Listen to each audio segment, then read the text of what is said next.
দর্শক, আমাদের সামনে রমজান, কার খুব বেশি দিন নাই। রমজানের যে দুটি ফসলের সবচেয়ে বেশি দাম থাকে সাধারণত মরিচ এবং শসা। তো আমাদের সবার খুব বেশি চারা লাগানোর সুযোগ নাও থাকতে পারে, বিশেষ করে যাদের ছাদ বাগান বা জায়গার পরিমাণ কম আছে। তারা কি কৌশলে মরিচ গাছের ফলন বাড়াবেন সেটা আমি আপনাদের সাথে শেয়ার করব। আমার পাশে দেখেন একটি মরিচের বেড। এই মরিচের বেডে ইতিমধ্যে এই কাজটি করা হয়েছে। কৃষির ভাষায় এটাকে বলে পিঞ্চিং। পিঞ্চিংটা কি? পিঞ্চিং আর কিছুই না। পিঞ্চিং হচ্ছে আপনি চারা অবস্থায় সাগার ডগাটা কেটে দিবেন। সেটা আপনি ধারালো ছুরি বা জাস্ট আপনার নখ দিয়ে করতে পারেন, তবে সেটা অবশ্যই প্রথম যে নোড বা এটাকে আমরা গিরা বলি বা পর্ব বলি, এই জাস্ট এই পর্বের উপরে আপনি নখ দিয়ে এইভাবে কেটে দিতে পারেন বা ধারালো কোনো ছুরি দিয়েও কাটতে পারেন। কাটার পর আপনাকে যে কাজটা করতে হবে, এখানে কপার অক্সিক্লোরাইড জাতীয় ছত্রাকনাশক প্রতি লিটারে 4 গ্রাম হারে আপনি স্প্রে করে দিবেন।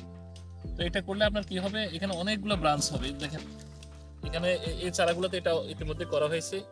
এখানে অলরেডি 1টা 2টা 3টা 4টা ব্রাঞ্চ এখানে বের হয়েছে এবং প্রত্যেকটা ব্রাঞ্চে ফুল আসা শুরু হয়েছে।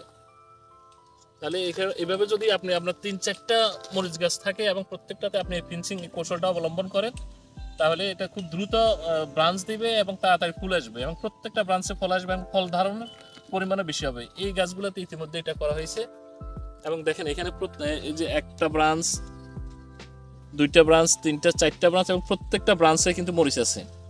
আর আরেকটা জিনিস গুরুত্বপূর্ণ বিষয় হচ্ছে যে আপনি অবশ্যই জাতগুলা হাইব্রিড জাত নেবেন, ভালো কোম্পানির কোনো হাইব্রিড জাত নেবেন। উপসি বা দেশি মরিচ জাতে এটা খুব বেশি ভালো ফলাফল দেয় না। তো এই ছিল আজকে আমাদের পরামর্শ। সবাই ভালো থাকবেন, ধন্যবাদ।